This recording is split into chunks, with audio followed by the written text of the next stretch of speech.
नमस्कार मंडळी, मी तेजस्वी. मी माझ्या पहिल्या ब्लॉगची सुरुवात गौरी गणपतीच्या सणांपासून करते. नेहमीप्रमाणे याही वर्षी मी गौरी गणपतीला कोकणात गेली होती. तर थोडा विचार केला गौरी गणपतीची कोकणातली मजा तुमच्यासोबत पण शेअर करावी.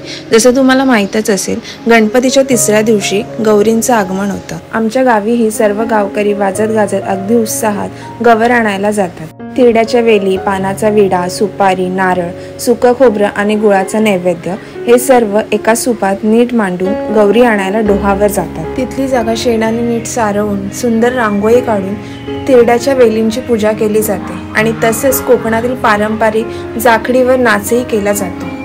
एका पौराणिक कथेनुसार असुरांच्या त्रासाला कंटाळून सर्व स्त्रिया आपले सौभाग्य अक्षय करण्यासाठी गौरीला शरण गेल्या. तिची प्रार्थना केली. गौरीने भाद्रपद शुद्ध अष्टमीला असुरांचा संहार केला. तेव्हापासून अखंड सौभाग्य प्राप्त करण्यासाठी स्त्रिया ज्येष्ठ गौरीचे व्रत करतात. गौरी किंवा महालक्ष्मीचे पूजन ज्येष्ठ नक्षत्रावर केले जाते, म्हणून यांना ज्येष्ठ गौरी असेही संबोधले जाते.